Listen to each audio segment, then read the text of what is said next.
The Flushing girl from Flushing, the nanny named Fran. Oh, Mr. Sheffield. Miss Fine. Hello, everyone, and welcome to the 45th episode of our podcast, Oh, Mr. Sheffield.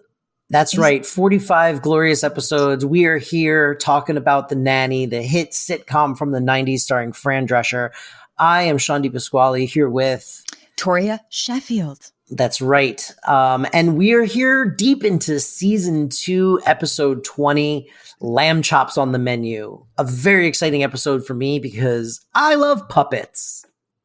He does. You know what, ladies and gentlemen, that is true. He actually has a puppet of himself. I think I put it on our social media feed. It's really impeccable. I love puppets. I truly do. I always have. Give me any puppet. The Muppets, Fraggle Rock, Sesame Street. What's that musical about puppets? That one. Oh, I know. Avenue Q. Avenue Q. I mean, you know, it's funny. My really good friend and roommate, Monica, she also loves puppets and thinks that maybe in a different life, she might have gone into puppeteering. I thought you were going to say she might have been a puppet. We're all puppets, man. My friend in another life thinks that maybe she was a felt puppet. I'm like, wow. So this one, in case you haven't figured it out by now, Cece she wants to get their company into film production. And so she is trying to woo Shari Lewis and Lamb Chop for a movie deal. And Shari and Lamb Chop come to visit the Sheffields. And then Lamb Chop, they think, gets eaten by Chester the dog, Cece's dog, who is actually Fran Drescher's dog in real life. Where do we even start with this? Do people even know who Shari Lewis is anymore? Okay, I guess that is a good place to start. Everybody, I think, in our generation will know, but maybe a little younger and maybe not. You know, Lamb Chop was a show that came on in the morning. It was around the same time as Barney and Friends. It is a little lamb puppet named Lamb Chop. Would it be the puppeteer? Yeah, she's a ventriloquist. Yes. She does the voice too. Was Shari Lewis. And Shari Lewis, I have a little blurb on her. Her real name was Phyllis Hurwitz, which I didn't know, but she was originally a puppeteer appearing on Captain Kangaroo, and she first introduced the Lamb Chop character in 1956, which is incredible that, this puppet became a character that became her sort of signature career note for decades. I watched, and it was like, the first Shari Lewis show with like Lamb Chop and Charlie Horse and like all the puppets, that replaced Howdy Doody in 1960. So like she was doing the show that we watched, in the 90s. I mean, that was like her return to children's television. Yes. And to us, it was new and fresh. To us, we were like, oh, wow, this cool lady and like her puppets. She's like a grandma with like some puppets. It's like super cute. But man, she had been doing it for years. And many people might have heard that theme song. It was, this is the song that never ends. It just goes on and on, my friend. Some people started singing it, not knowing what it was. And then they kept on singing it forever just because this is the song that doesn't end. We're very out of sync. It only sounds like that because of the delay. We'll be fine. Okay. So we had, when my sisters were growing up, so Shari Lewis was off the air when I was a kid for like years. Mm-hmm. And then she didn't come back until 92, which was the PBS show that you're thinking of. Mm-hmm. And at that point, I was already 12 years old. So while I love puppets, it wasn't a for me show, because it's very much geared towards younger kids. Mm-hmm. But I had 2 younger sisters at the time. And they did a special called Don't Wake Your Parents. And it was like an hour-long video where Shari Lewis basically is asleep and Lamb Chop and like his little puppet friends entertain you for an hour so you can give your parents an extra hour to sleep. And it was adorable. And we watched it ad nauseum, like to death. She's an iconic children's entertainer. She passed away in 98, I think. Yeah, I read. No, later than that. She was only 65. So that could be right. And I found out, fun fact about Shari Lewis, her father was a professor at Yeshiva University, and he was named New York's official magician by Mayor LaGuardia during the Great Depression. Wow. Which is just so bizarre. This is all of it from beginning to end. He got breast cancer in 1984 and beat it, and then got uterine cancer in 1998. She had a hysterectomy, but the doctors told her she only had 6 weeks to live. After her diagnosis, she insisted on taping the final episode of Charlie Horse Music Pizza, which was the show she was doing at the time. And that last episode aired on her 66th birthday. Wow. Isn't that sad? Yeah, it's really sad. Very young. 65 is super young. Are you kidding? Yeah. Sucks. Now that I'm 40, I look at 65 and I'm like, oh, if I die at 65, that sucks. I know it does. Ugh. Well, we took this to a very dark place. Anyway, this is a real light and fun episode. Hey, did you know we're a couple of Jews? That is who Shari Lewis is and her cultural significance for anybody who doesn't know. We start this episode off by establishing that Cece needs to put her little dog Chester in a kennel for a few days while her apartment gets refinished. And Chester is, of course, Fran Drescher's real life Pomeranian. Fran volunteers the Sheffield's household. And she's like, no, don't put him in a kennel. Have him be here where he's comfortable. And Mr. Sheffield clearly doesn't want to do this, but is also too polite to say no in front of Cece. Yeah. And then we have a very, minor, I want to say it's even the C plot because I would say it's nothing. Yeah. Where Maggie comes home excitedly from school and wants to tell Fran about a cute boy who asked for her number. And that's basically it. That's literally it. She's like, a boy wants my number. And then I think they pay it off at the end where she's like, that boy wants to take me to the movies. And Fran's like, we're all going to the movies. And it's like, all right. Yeah, that's about it. I guess that's what Maggie's up to. Let's check it on Maggie. Oh, okay. She's dating. She has no interests, this girl. I told you, we kind of defended her recently by being like, I guess, that's what a lot of teenagers are like at that age. But I was thinking about it. I was like, no, I was probably my most interesting self as a teenager because I was like passionate about a lot of things. Yeah, exactly. That was my point. I get it. Girls date boys, but like that can't be the only thing she's interested in, No, the funny thing is, we completely flip-flop because I just edited episode 10 of this season where we both defended her for it. And now I think we've both had some time to think about it. And we're like, you know what? That is lame. Well, I think it's the egregiousness of the B plot in this episode that really flipped it, where you're like, wow, literally that's it. She just pops in one scene and she goes, a boy called me. And then she leaves. And then later she's like, I'm going on a date. And then, and you're like, okay. Yeah. Like, please just give me some Gracie and Brighton because I am struggling through this, Maggie. But so then Cece appears the next day with Chester and also announces that she has secured them the rights to a movie. And she goes, Lamb Chop, the movie. That's how she says it, which was a very funny delivery, I thought. And basically at first, Mr. Sheffield's like, oh, Cece, like we're theater producers. Why do we want to have the rights to a film? And Cece's literally like, oh, Maxwell, like theater is dying. And Fran goes, this is such a dig at Brooke Shields. Fran goes, I'm actually with Miss Babcock on this one. When you're paying $65 to watch Brooke Shields singing pedal pushes, something's on its way out. And I just went, shots fired at Brooke Shields. That was a reference to Brooke Shields was in Grease in 1994. So I think that's what that was in reference to, but she wasn't like cast in the Broadway production. She like replaced someone else. Yes, she did several replacements in Broadway history. I think she was in several Broadway shows. But wow, I guess, she's like a real professional understudy. Yes. Poor Brooke Shields. Sorry, Brooke. Sorry, nothing against you at all. She's a big fan of the show. Sorry, Brooke Shields. Apologize.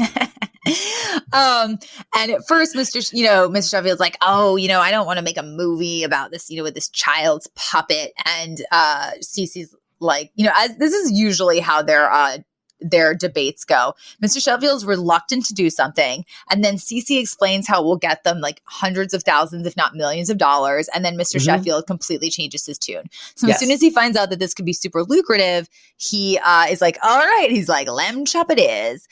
And so the next day, or, maybe later that week at least, Shari Lewis actually comes to the mansion with a lamb chop in tow.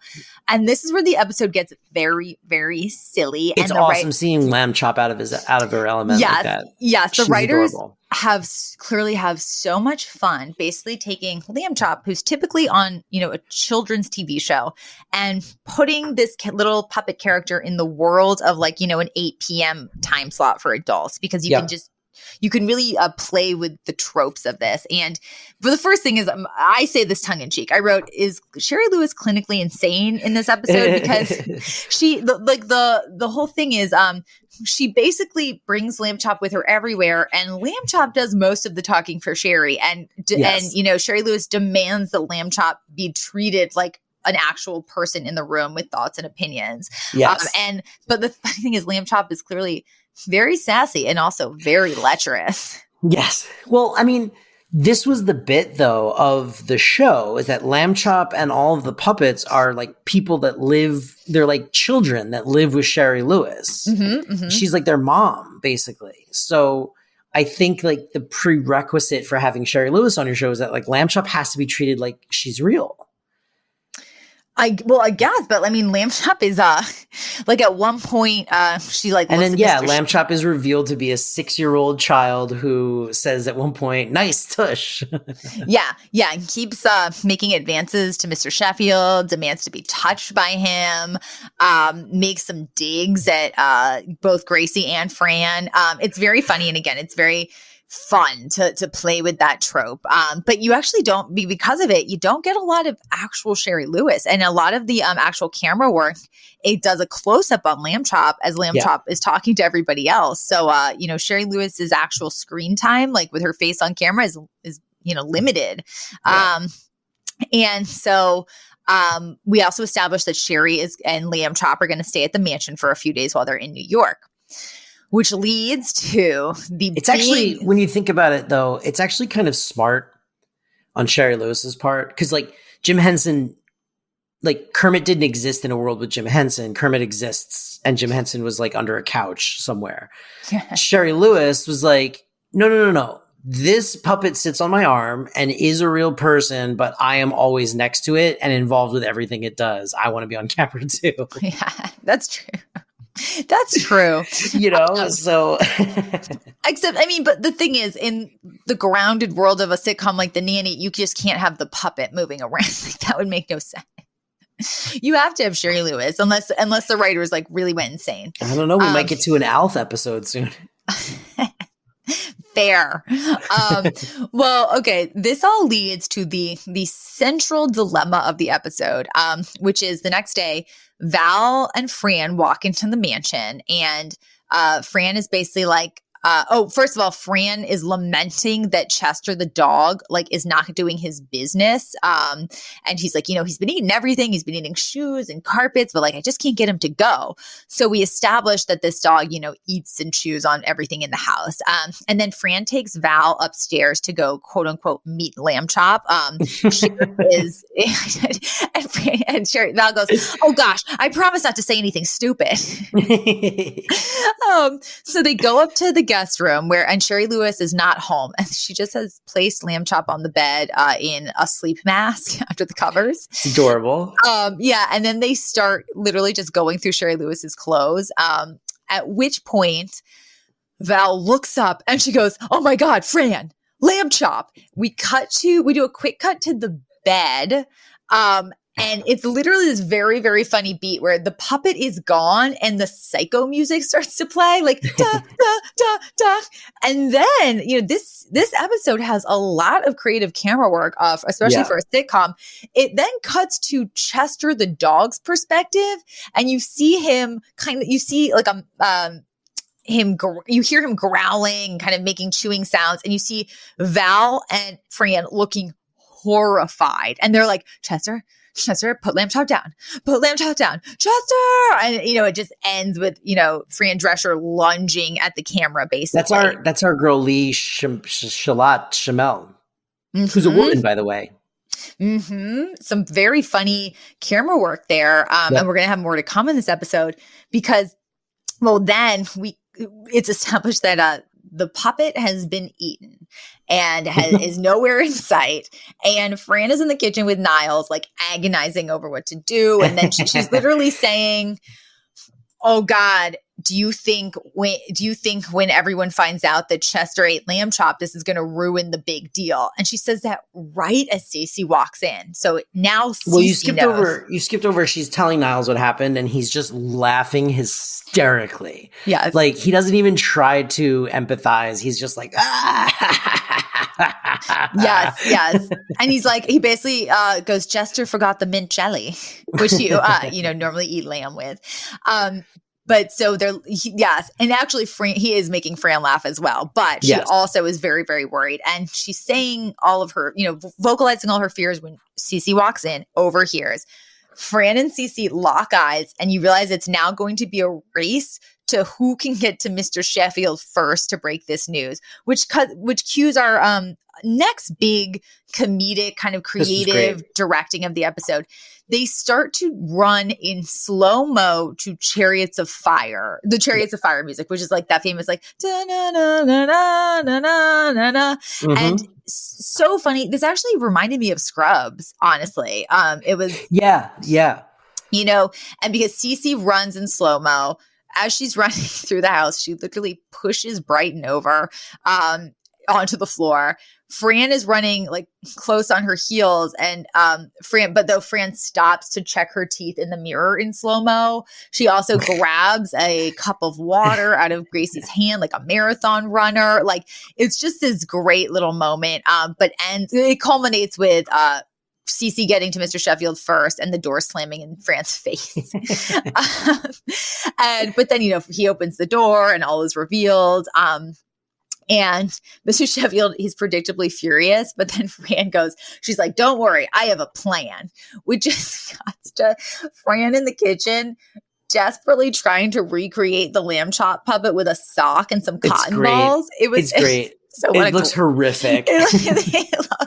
It looks as if Lamb Chop had a Fran makeover. Its hair is huge. It has these huge eyelashes. It was a very, very funny beat. And it's funny because I know before we started recording, I was like, I was kind of meh on this episode, but actually recapping it, I'm laughing out loud. It's funny. It was I don't know. I thought it was cute. It was like light and fun. And everyone was acting weird, but it was like in like a fun way, Yeah, I agree. And so the puppet looks horrible. They're totally screwed, and they don't know. And this is just when Shari Lewis comes back to the house, and she's clearly like, "That's not lamb chop. What have you done with my doll or with my puppet?" They tell her that Chester ate lamb chop, and it seems like everything is lost and that this deal is going to be completely destroyed. At which point Niles, who is folding laundry, he finds the actual lamb chop in his laundry basket. And Brighton's like, oh my gosh, like Chester didn't eat lamb chop. He must have thrown lamb chop down the laundry chute. And he's actually like I used to do to Gracie. So it turns out lamb chop is fine. She's been fine this whole time. However, Shari Lewis / Lamb Chop still say they want out of the deal because this has just been like too hellacious. But then Fran goes, fine, we'll just get Miss Piggy to do it. That's when Lamb Chop is like, that ham? I think it's worth discussing. And that leads to the very, very silly little end button where Lamb Chop, basically they all walk into the other room with Mr. Sheffield to continue discussing this deal. And then you just hear Lamb Chop go, this is a private meeting. And so Cece and Fran walk back into the kitchen. And then a beat later, Shari Lewis joins them. Yes. And then she just shrugs like, what? Insinuating that this inanimate puppet is going to have the meeting alone with Mr. Sheffield. Yeah, because Lamb Chop is alive. She owns 52% of Shari's act. They establish it in the episode. Yeah, that's true.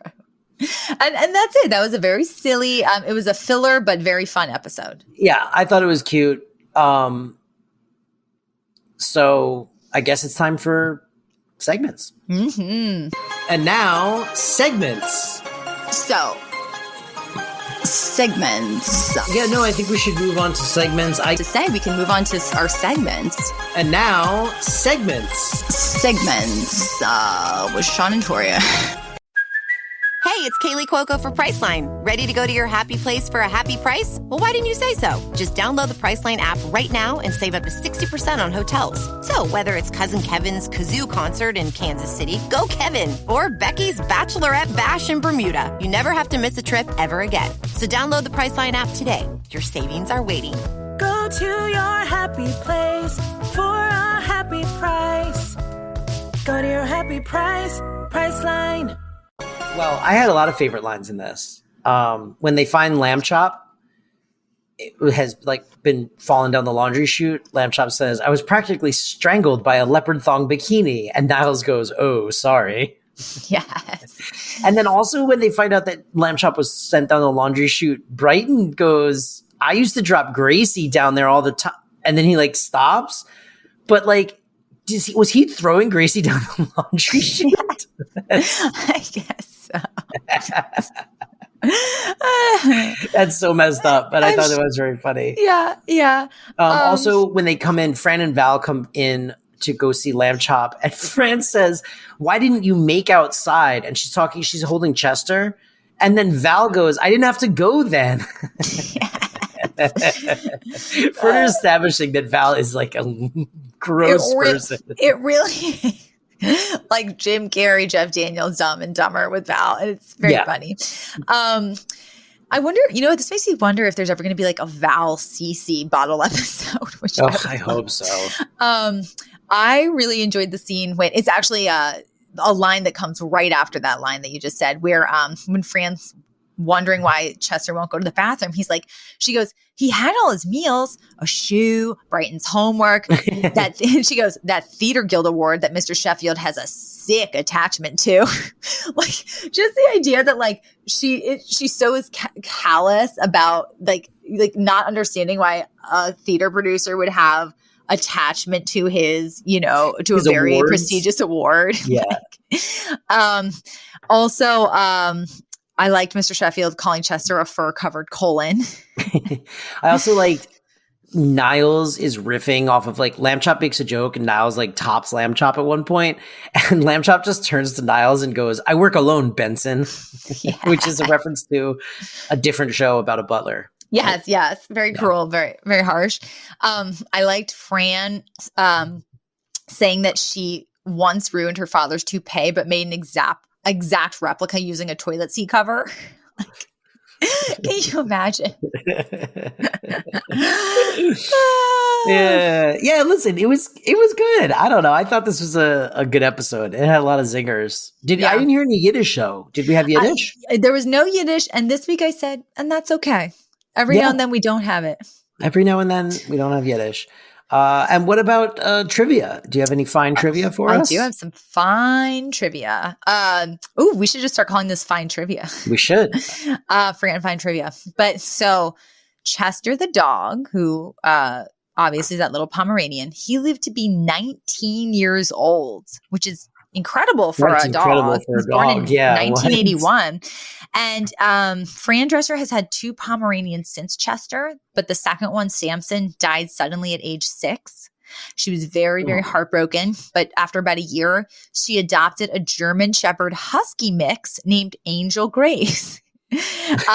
She also has a photo on Instagram of herself kissing Angel on the mouth with the caption, "Love is love." And I have a note, probably not exactly how that should be used. But hey, no judgment, just some backseat. Just love. Love is love, Toria. Stop. I'm sure that's what Lin-Manuel meant when he said that. You should be free to just kiss your dog on the mouth. Yep. And then I said, I'm the Fran because I love dogs and you apparently don't have a soul. fair. Oh, also other quick I'll take quick it. favorite line when Cece's trying to get Chester kenneled. She's on the phone with a kennel and she goes, "Oh, but he's very small. He fits in a mini fridge." Just a real insight And into. then she goes, "Don't ask me how I know that." Yes. Or I think she said a wet bar fridge. A which wet was even bar. She goes, "He funnier. fits in a wet bar fridge." Yes. And then she goes, "Don't ask me how I know that." Yeah. She's a monster. But I think that's it. That's an app. Who's the friend of the CC? Oh, right. Oh, I said me. You're the friend because I'm you the like friend. dogs, and And you're I'm ambivalent. So odd. So odd. Yeah, I'm just ambivalent. Yeah. All right. Well, listen, if you liked this episode, then tell us how much you liked it on Apple Podcasts. Leave a 5-star review. Maybe write a little something. This helps other people find the show so that they can listen. And then head on over to Instagram or Twitter and find us at what is it? Oh, Mr. Chef Mr. Pod Chef with Pod. 2 Fs. That's right. 2 Fs. Oh, Mr. Chef Pod with 2 Fs. Find us there. We talk about all sorts of fun things. We post pictures of us recording. Mm-hmm. We post clips from the show that we like, costumes we enjoy. It's a good time. Everyone's having a good time over there. Mm-hmm, mm-hmm. So you should join up with that fun time. And thank you for listening. As always, we will be back with episode 46 next week as we barrel, I say, toward the conclusion of season 2. We've got, let's see, what do we have left? 1, 2, 3, 4, 5, 6 Yeah, it's a longish season. 6 episodes left. We're in the final countdown, as the song goes. Yep, as the song invented. Is the song invented? Final countdown. Yeah, this is so fun, and we love having you guys. So please join us next week. Yep. Bye. Goodbye. The Flushing Girl from Flushing, the nanny named Fran. Oh, Mr. Sheffield. Miss Fine.